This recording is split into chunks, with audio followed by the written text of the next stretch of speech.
Hello everyone and welcome back to Cruel and Unusual Storytime. I am your host Simon Dexter, and today we are resuming Pacifica's Wish. We are now over halfway through the story, I think. It was 12 chapters. We're now on chapter 7. So, we're getting there. Might actually, and plus it'll be amazing because it'll be the first fan fiction I've read that ends since, like, fucking, in Unknown Clutches. Well, assuming that this story has an end. I guess we'll find out. So, but we can't find out if we're talking, so let's get right into this, shall we? I struggled desperately to breathe as I felt myself being taken further and further away from everything. My dream party, my dream concert, my dream man. No, I'll not allow this to happen. I've been planning this for too long, anticipating it for a lifetime, and stepped on too many people to give it all up now. I deserved this party. Also, is a different person writing each chapter? Because we're back to normal format. If it'll... See, it's like paragraphs again. Because is someone different writing it every time? Because it's just unprecedented where they just randomly change the writing style between chapters. Overall, the characters felt the same, so it's hard to say, but just throwing that out there. But frankly, lashing out about an laughably titled Friendship Sack, which encased me, though I did like the color, did precisely nothing. The strong arms of Grenda easily withstood my protestations. And all my screaming and kicking, it didn't alter progress one bit. The it wasn't necessary, I think, because I was trying to figure out why I couldn't figure out what this was trying to say. Far away from what was meant to be, the first defining event of my adult life. Whatever would my parents think? Wait, this occasion was for me. I was looking forward to the festivities, the expensive foods, the hunky boy band, seeing my two best friends, and sleeping with the man I loved for the first time. You don't love him, though. We've covered this. Nice try, though, Pacifica. You can't fool me, the reader. Right? I shook my doubts out of my head. Of course I was, and right now I was being dragged away by the enemy. Hopefully security was on their way to intercept the gate crashers. Sorry, I did not read that right. My brain's just kind of fried at this point. With every passing moment that was more in hope than expectation, I lay there in pitch blackness with the irritating sound of the giggling Mabel and her friends forming the soundtrack to my imprisonment. Of course, right now I had other problems too, namely the fact that I was suffocating to death. A slight choking had turned into deep gasps and lightheadedness combined with the dizziness. I know they wanted to abduct me for a purpose. Their pathetic little group obviously wasn't there to steal my valuables. I was the only priceless asset which had been wrenched from the mansion. But did they really want to kill me? No, I just think we're exaggerating a bit, Pacifica. The Friendship Sack does not kill people. It is for friendship. Friendship purposes. Strictly. Fortunately, as I almost lapsed into what I'm sure would have been an irreversible coma. That's exaggerating a bit. You would have passed out, sure, but a coma, I think you'd be okay. My suffering was finally noticed by my perpetrators of my capture. That was because I hear panicking, muffled voices, along with the slight tearing of the material as a knife would poke through. This happened in a couple other spots as well. I took a deep breath and almost immediately felt the feelings of nausea and breathlessness went away. So that's what a fish out of water feels like. Darn it, Grenda, didn't I tell you to put some air holes in the bag after we stitched it together? That was Mabel in one of the rare cross moments. I could hear her and her weird friends clearly through the gasps in the fabric. Sorry, I just thought it was a shame to ruin all the hard work by ripping it. Grenda seemed apologetic. I just thought, rich people might be so wealthy that they didn't need to breathe or something. I will say, this is probably also one of the few fan fictions I've read that dearly was actually a fan of the show, too, because the characters are all spot on. One of the few, I add, because every other one does something wrong. Something very wrong with the characters. I sighed upon hearing the brilliant conclusion. There was clearly the brains of the operation. Suddenly something occurred to me. If there was air holes in the sacks, then maybe there was a way out of this. And you see, you complain about people correcting you for your shouting text, but that sentence didn't need to be shouting. It could have just easily been a poignant statement rather than shouting, so... Because all caps. Nobody likes them. I immediately set to work attempting to make the small puncture marks bigger so I could perhaps weaken the material and bust my way out of this constructive sweatbox. I stuck my delicate manicure nails in each one. My optimism was short-lived. I couldn't even expand them by an inch. Damn it. Sorry, Paz, we made this out of a specialty formulated burlap that your Uncle Ford invented for us. Not only is it super fashionable, but it's also super strong and virtually impossible to tear unless you have the right tool. That was Mabel talking to me. Ooh, when I get my hands on her, I'm going to shove my gold club right up her. Like my super penknife, it has over 1,000 functions, like telling the time, out of Mongolia, making tea, cutting through stuff. Candy piped up, never missing an opportunity to boast about her wide array of gadgets. Candy, we're kind of in a hurry. Oh, that was Candy. I couldn't tell. Candy, we're kind of in a hurry. Do you think you could show her all that when we get back to the shack? Mabel reprimanded her friend. Is that where you're taking me? That dumb hovel? I can no longer control my anger. I hope you know that's the first place my parents will look. They know I hate you, so expect to see hundreds of officers invading your crappy little shack before you can blink an eye. I know you're upset about what I said at school today, but I never thought you'd stoop so low as to ruin my party. Oh, Pacifica, we know you don't hate us. You're just upset right now. Weird dialogue there, but Mabel-esque, so who cares? Mabel didn't seem offended at all. You got us all wrong. You forget, we've seen the real you. The mean girl who blew up at us this morning, the horrible girl who's bullied so many of her fellow students over the years, the girl so desperately loved assessments she'd lose her virginity to a man she barely cared for. Enough! Reevaluating. Exposition. We read the last chapters. We know what the deal is. You could stop at any time.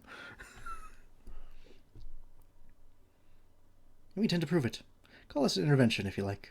Mabel sounded warm and sympathetic, genuinely caring. My heart lifted slightly. No, I wouldn't fall for that trap again. She just abandoned me just like before, along with that stupid brother of hers. I'd be all alone again, depressed, vulnerable, without the mental strength to handle all of my demons. I'm also still pretty sure the writer completely manufactured the beatings and such just because it's weird. I mean, it works for the story they're telling. It's just overall in the actual universe it doesn't seem likely.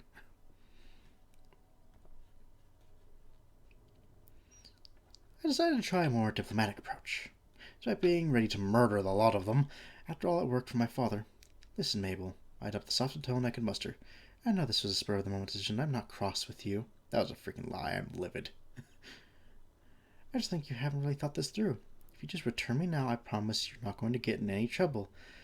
I'll just tell everyone it was a game. So if you just turn around... Sorry, Paz. Me and the girls did this knowing exactly what we were getting ourselves into. Mabel reassured. We owe it to you. Well, they thought they were actually doing me a favor. Me and Dipstick should have contacted you in some way to tell you that we hadn't forgot you, but we let our personal issues cloud our judgment. And look what our neglect has done. So let your parents win. She sounded heartbroken. I wish I'd tear myself. Brain, shut off.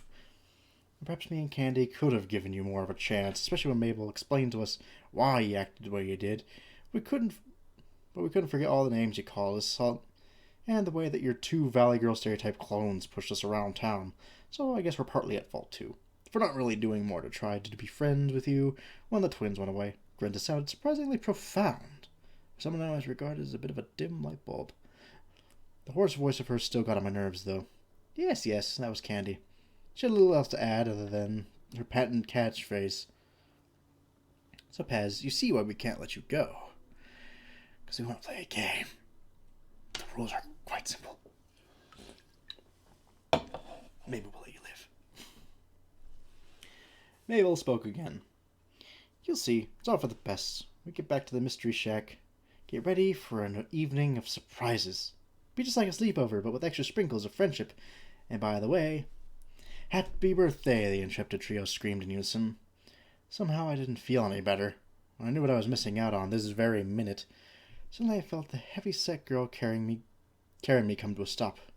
Oh, what a relief. I was beginning to get a bit sick from feeling like a ball that had been bounced all day. She dumped me unceremoniously on the ground. Ouch! Thanks, Grenda.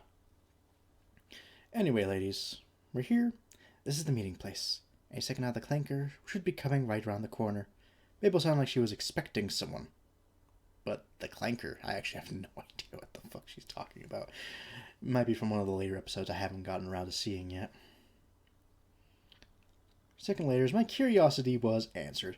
Clank, clank, clank, clank, clank. It started off small, but became increasingly louder as it approached. I could see now I could see now how, whatever it has got its nickname. But what in hell's bells? Don't mention bells. You don't need to do shit like that. We're done with the bells thing. You can let the bells thing go. 3 years later, you're done. Stop it. It's bad.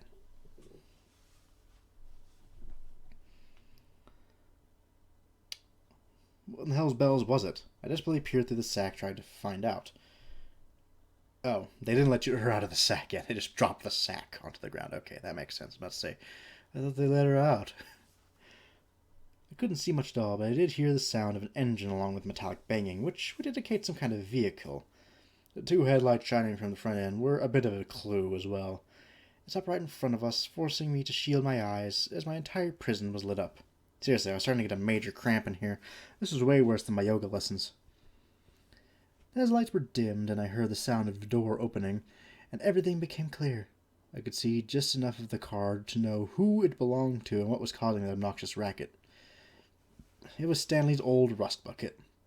Don't ask me what make it was. Car models are not my specialty. Besides, it was way before my time. He was still riding that thing? It's okay, I'm not good with car makes either. I'm a guy, so I just don't give a shit. He didn't look anything any different from last time I saw him down at the shack those years ago. Except for the grill was hanging off. Ugh. How could he be seen dead in that jalopy?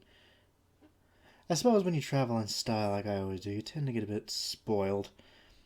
Regardless, I heard the sound of footsteps coming our way, and through the limited visibility available to me, got the glimpse of the old scam artist himself. He hugged Mabel with great enthusiasm. I feel sort of sad seeing that. And nodded at her 2 partners in crime. I saw him stoop down and poke an eye through one of the air holes, which caused me to shriek and retreat further to the depths of the sack. Granted, yeah, Stanley is a bit creepy sometimes. He looked me over for a minute as if he wanted to say something, but couldn't quite find the words. I plenty wanted to tell him if he put his niece up to this. If I found out he was responsible for my kidnapping on the most important day of my life, I'd have his guts for garters. Or less messy, I'd probably simply have him arrested. Sorry, I like that. It's like, use a phrase. Ew, that phrase sounds gross though, never mind. Okay. And with all his past record of offenses, he'd be doing a serious stretch in the slammer. I hope he likes breaking rocks, that's all I'll say. Before I could turn the air blue with a string of distinctly unladylike profanities, he stood back up and out of eyeshot and said something to Mabel, something which was left no doubt about who was to blame for the situation. So, kid, do you really want to go through with this? I mean, you're awfully young to go to these kind of extremes. Kidnapping the wealthiest girl of Gravity Falls, anyway. Can't say I'm not proud, but you're not even going to deliver a ransom note to her parents? That is so Stan. He sounded flabbergasted. Uncle Stan, it's not always about money, you know, Mabel replied. There's something more important. It's about me, Dipper, and everyone else, including you, making up for our past mistakes and leaving Pacifica alone. She needed us most, but most of all, it's about the future of a young girl who is lost and confused and lashes out at others because she's scared and thinks there's no one she can trust. It's our job to remind her tonight that simply isn't true. The more you know. Sorry, that was after school special as fuck. What? I shouted indignantly. How dare you say that? Who do you think you... All right, that's enough of that. I was cut off by Stanley, picking up my bag and depositing it in what must be the boot. There's one thing I can't stand is the sound of snobs whining. Oh, boo-hoo, I've lost my ivory back scratcher. My neighbor's swimming pool is 1 centigrade too cold. Well, my indoor swimming pool, sorry. I think I said neighbors. Too cold. Why are you serving me smoked salmon instead of fresh salmon? Zip it, Blondie. Hope you begin to appreciate my niece is doing for you tonight. Because after the way I hear you treat her today, I certainly wouldn't do the same. That shut me up. What she was doing for me? I wonder what was he talking about. All I saw was a major crime being committed. They'd wrecked something I'd been organizing and looking forward to for months. Surely I was the injured party here. Well, you are, just not in the way you think. The other thing he mentioned, though, the way I treated her, that bothered me. I started getting flashbacks, stamping on her foot, mocking her for not being able to see several times. Why are you freaking Z all of a sudden? Like, you did so good for, like, the first bat. Now, is your Z broken? I'm pretty sure you've used a Z at one point.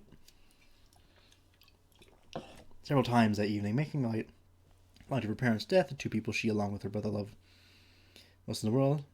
You sound like a great mom and dad. I'm like, stop it, stop it, stop it. You're in Northwest. You're not supposed to have these kind of feelings, especially towards lower classes. Show some pride, girl. Never show weakness. Always control your emotions. Don't be a wimp, or I'll give you such a... Don't let it show. Without letting know. I tried to let it go, but I kind of forgot the words entirely, which is probably for the best. I tried repeating my father's work like a mantra to stave off this awful tempest inside my head. But like the countless other occasions where focusing on his yelling had successfully sealed my heart, I allowed me to carry on picking on people without hesitation. This time, they weren't quite having the desired effect. For the first time in living memory, which isn't true, it's only been 3 years, I felt something horrible taking over my consciousness. Guilt. While I pondered the strange emotion which had been cut off from me for so long, the other occupants of the car got in as it sped off with me inside, facing God knows what ahead now. Do I have time for another one? Should I try and squeeze in another one? Let's try to squeeze in another one. I'll be fast. Because it's just a little too short for my liking.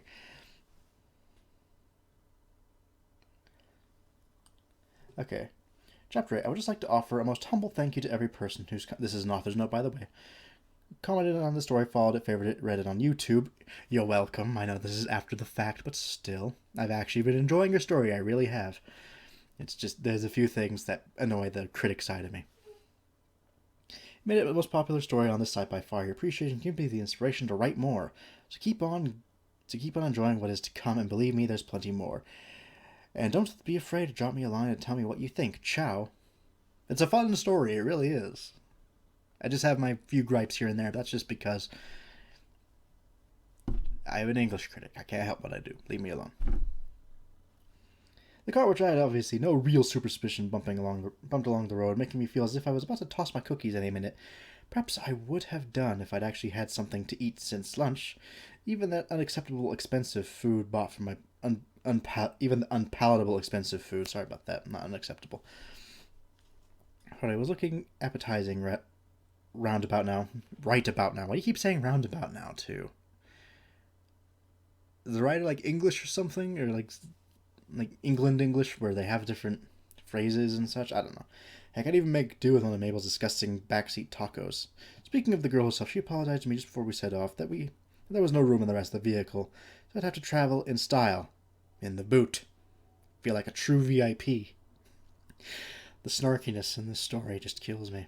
Oh god, we're back to line segments. Good. Stanley had no such scruples about just dumping me in there, though. Sorry.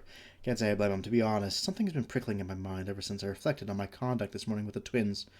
I actually felt a bit ashamed. She wrote whispers. Doesn't really work when you're doing narration, but whatever. I actually felt a bit ashamed. I thought it said whimpers, so either way, it doesn't. You get my point.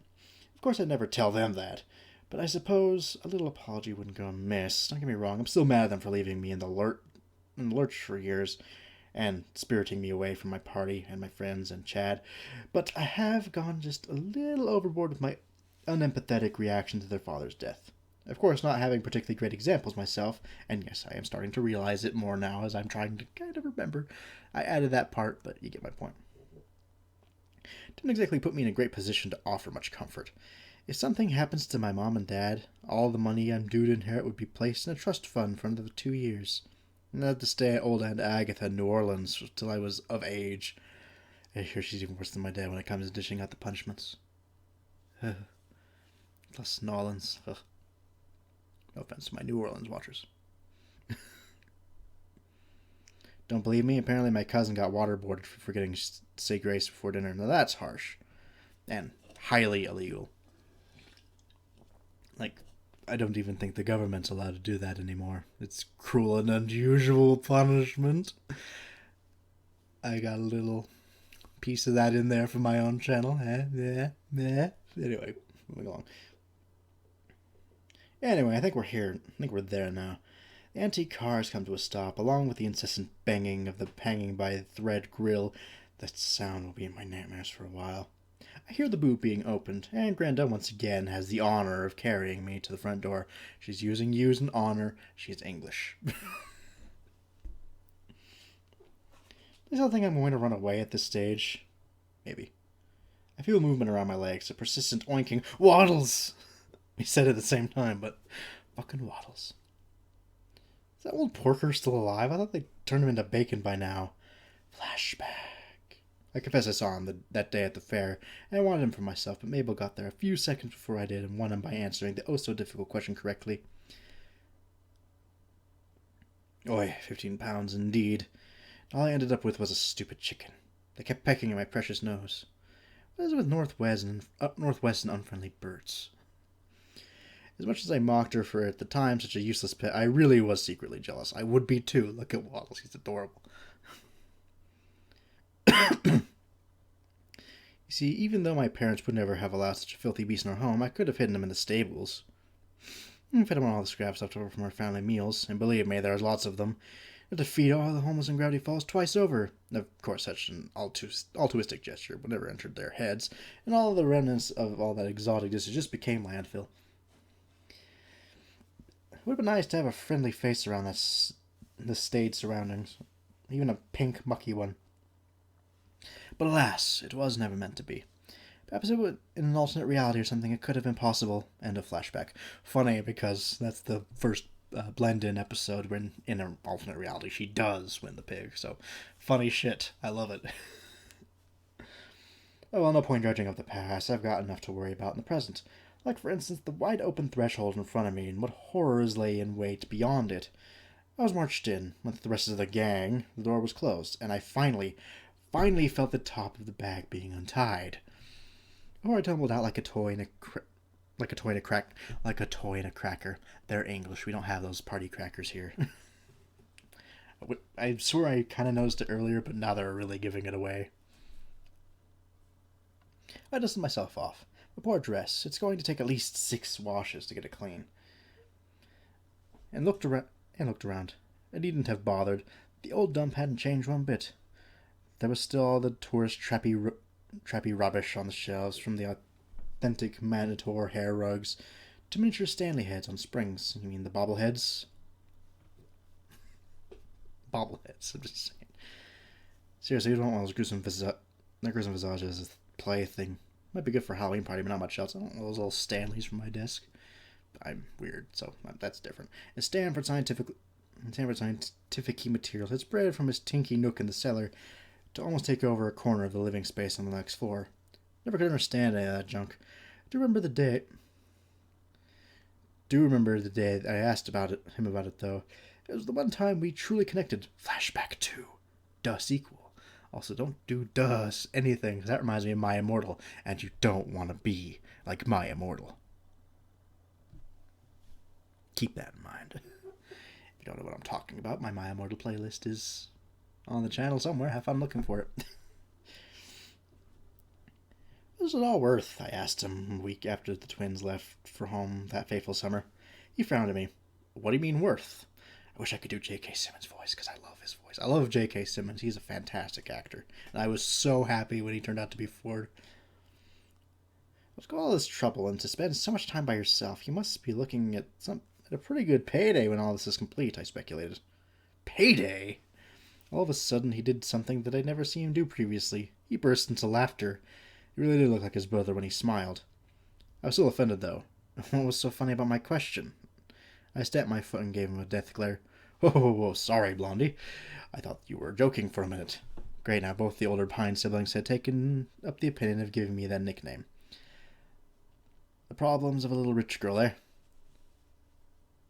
The fact is, he amused, I do this to help the advancement of mankind, to aid us in our quest to bring world peace, to eradicate all known diseases, and of course get to Barbados in 3 seconds flat using the instant teleportation device I'm currently working on now.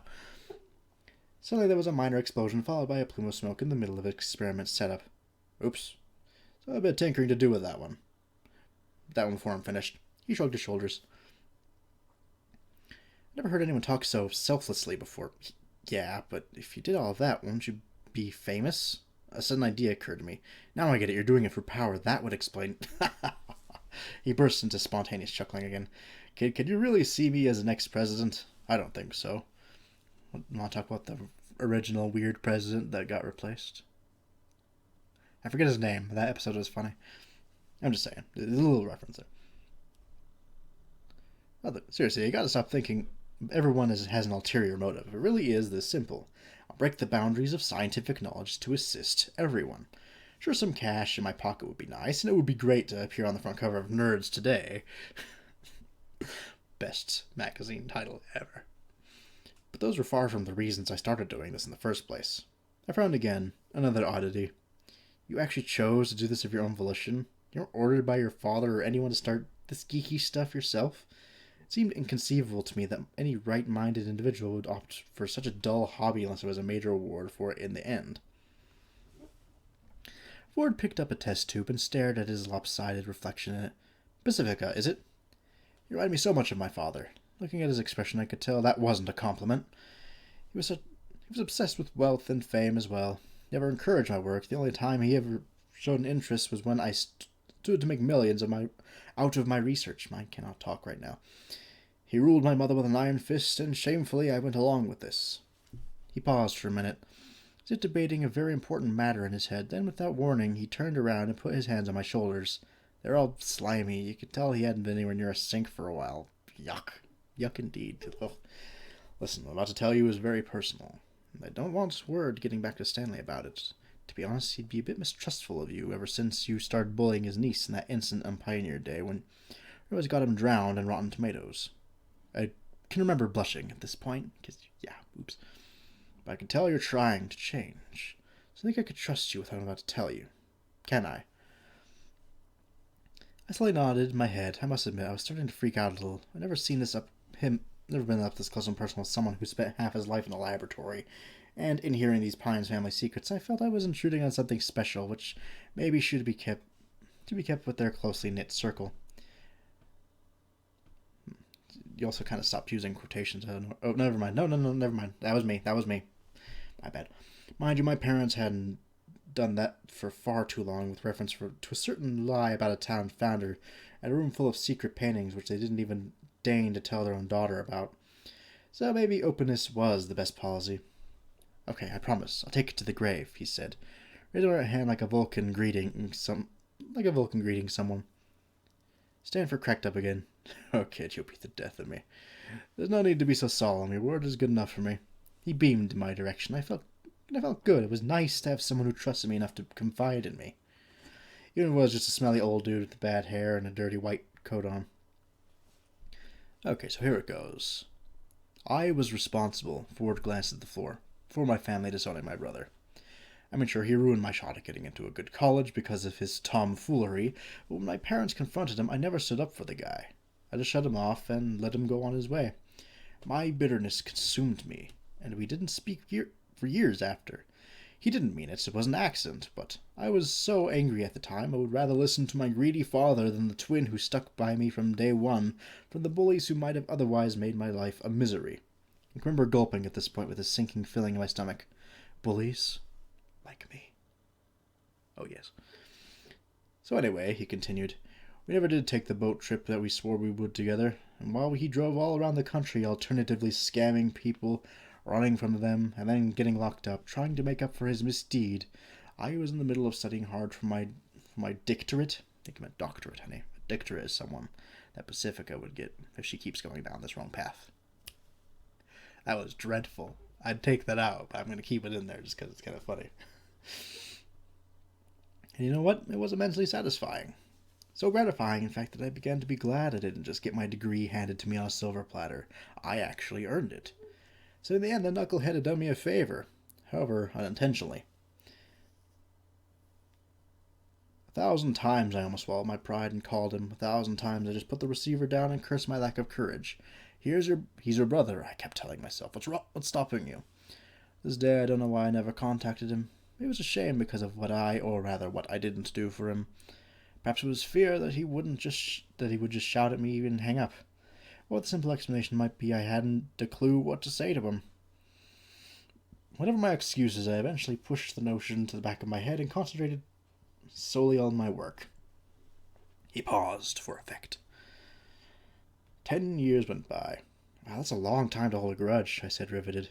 Yes, it is, Pacifica, he agreed. And you know what the funniest part is? He felt just as culpable as I did. When I was When I was remonstrating with myself whether to phone him or not, he was going through the same experience. When I was beating myself up for not being there in his time of need, he was punishing himself for thinking he destroyed my chances at a higher education because of his innate clumsiness. He would have loved to hear from me, and I would from him. If we weren't such a pair of stubborn bastards, then what was to follow would never have transpired. So what happened next? I inquired. I felt like a kid at a story time. Not that my parents ever bothered with such a useless activity, but, What? Oh, I got trapped in another dimension and didn't see him again for another 30 years. He then turned back to his experiments, as if he'd reached the end of the story. What? You can't drop that on me and finish it there, I exclaimed. How did that happen? How did you get back, and what was this other dimension like? Trust me, kid, you're better off not knowing. On the dark, weird road I travel, I must go alone. Henry Ford almost used those exact words before. Suffice to say, one thing I got out of this whole sorry experience was treasure those closest to you. Animosity and resentment will get you nowhere. Arguing can be good if you're just airing out some issues that need to be resolved, but never let it escalate into such a bitter feud. You end up not seeing the person you should have been inseparable with for decades. Is it just me, or were his eyes getting kind of misty? Perhaps it was the steam coming out of the Bunsen burner. Even now, he carried on while wiping his glasses, while I'm back after so long we butt heads. I was even ready to kick him out at one stage before common sense prevailed and I allowed him to stay after he helped me save the planet. I get the feeling I wasn't being told a lot here despite Ford's promised early candidness. So yeah, that's it like I said. Don't breathe a word of this to Stan. Things are hard enough around here at the moment for us. What with the recent diagnosis of oops. Ford put his hand in his mouth. Oh dear, I've said too much. Ford put his hand in his mouth. I'm not allowed to talk about that with anyone. Yeah. Don't think I'm singling you out here. This is a matter I can't discuss at all. Good effort, though, Ford. I noticed he his eyes from left to right, and I knew he was holding something back. I can spot a liar when I see one. Have you met my father? End of flashback 2. Of course, what I didn't tell him at the time was my problems with my own dad sound more or less the same as his. Both maidens seemed obsessed with their children fulfilling certain roles, and if they didn't match up to expectations, screw them. Did Gravity Falls have a surplus of bad dads or something? Well, he wasn't born in Gravity Falls, so no. And if there truly is karma in the world, why is it all the good fathers, like the ones who looked after the Pine twins, seem to pass away young, while the selfish, self-centered ones flourish? No wonder I'm an atheist. Amen, sister. Not that my family has ever been the least bit religious. Or do you think they would have committed half the despicable acts they did? Have you met the church?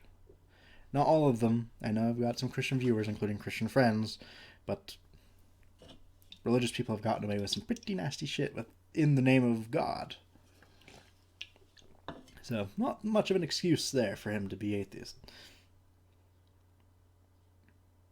What did my dad used to say? God never paid my bills, why should I do anything for him? Actually replace God with any word and bingo. That's his philosophy in a nutshell. At least I know now that what that big secret Ford was trying to keep from me was. Back to the present. I'm being ushered upstairs by a trio of giggling girlies to what I know is the twins' bedroom. They still share one on the cusp of their 16th birthday. That's either really creepy or quite touching. I can't decide which. Me neither, actually. We open the door, and guess who's in there studying journal number 1 intently? Clue, it's not Mickey Mouse. Why would it be Mickey Mouse? If it was, that'd be weirder. Dipper looks up from his studies. Wow, that is a Stanford face. I could tell why the two get on so well. It's so English. And completely takes me by surprise. After all the horrible things I said to him earlier, and after I dismissed him out of hand, arrogantly rejected his friendship for the stuff that was completely beyond his control, he rushes up to me and envelops my sorry self in the warmest of hugs, which is almost Mabel-esque in its affection. Flashback 3, it's back. I'm kind of liking the flashback titles. It's kind of funny. I started thinking again, for the first time today, about that night after he'd saved my life and caught that ghost in the mirror. The way he held him afterwards, it's just like now. Of course, it's not really a flashback if you're still referring to now. I don't know. Of course, at the time I tried to parlay it off as an instinctive reaction. Rush of blood to the head didn't really mean anything. Just extremely grateful, that's all. Here, have some money, I said at the time. Don't tell anyone about it ever. But was that my decision, or was it my parents speaking through me? Like some kind of far-off medium. They'd raised me to only show affection to certain people, and of course Dipper fell well below that standard. Is that training alone? Yes, that is the right word. Did somebody correct that? Because I didn't. But just stopped me planting a wet one on his lips there and then. And also because I could see a security camera turning my way. Who knows, maybe if I'd been a bit more open about my feelings and shown him how truly thankful I was that evening, things could have worked out differently. Oh well, water under the bridge. I had Chad now. That was enough. Wasn't it? Getting sick of those questions already. That's about the 10th time you've done it in the past 7 chapters. End of Flashback 3. Nevertheless, however uncertain I felt, I was still officially an item with the quarterback, so with great reluctance I pushed him away and said right in his face, "You better not be responsible for this, dork." Dork! Sorry. Ed and Eddie flashbacks, what can I do? You know what? Do you know what? He smiled at me. Does no one believe me when I'm trying to be mean anymore? Nice to see you too, Pacifica, he told me. Just to let you know, this was Mabel's idea. She came up with the entire plan in that storage closet and told me about it as soon as you left. I must say it did sound kind of bizarre, but believe me, in these extreme circumstances, it was the only option. You want to go to that party tonight? You don't want to go to that party tonight, Pacifica. You didn't want to hang out with those snobs you call friends. Again, with exposition. Are you serious? Because you just keep telling us what she wants and what she doesn't want. We know what she wants and she doesn't want. Don't insult your reader like this. It's not okay. It just gets really boring to read. Like, I have weird feelings of the story because it is really fun and really well written. It's just, it does a lot of little, like, beginner's mistakes here and there that just hard to look over sometimes. Anyway. Okay, yeah. Anyway, you get the gist. You don't want to be their friend. You don't want to sleep with Chad, blah, blah. Resuming. Who do you think he is? Who do you think he is, my abstinence counselor? I can't notice his slight blush on saying those words, though. Mabel together with Candy teetering away in the background. Grandel looks a bit clueless, as always. Just what was being implied here? Oh. Of course, he wants the booty. We could all tell you that. I was asking myself, but as seems to be happening a lot lately, I was interrupted by the girl shooing Dipper out of the room. I'll see you downstairs, Pacifica, he tells me. Look after her, ladies, he added with a wink. Yeah, whatever. As I watch him leave, I see movement at the corner of my eye. My 3 kidnappers are closing in on me. With what looks like a strange woolly garment. Evil grins on their faces. I catch a glimpse of the front stitching. One of the words reads, Paz. They're getting nearer. Just what do they intend to do with the... Oh, no. No! And we leave you on a cliffhanger. I do like the story. I do. It's actually really fun. It's just a lot of beginner's pitfalls here and there. Like, too much exposition when it doesn't need to be. And a few typos. But I tend to ignore typos more and more as I get along, unless it's really, really bad. But anyway, we'll resume this next week, God willing. I'm pretty sure I've been on a really good schedule so far. I have not missed an update yet, so we'll see. Anyway, I'll catch you all, God willing, Friday. You all have a wonderful day.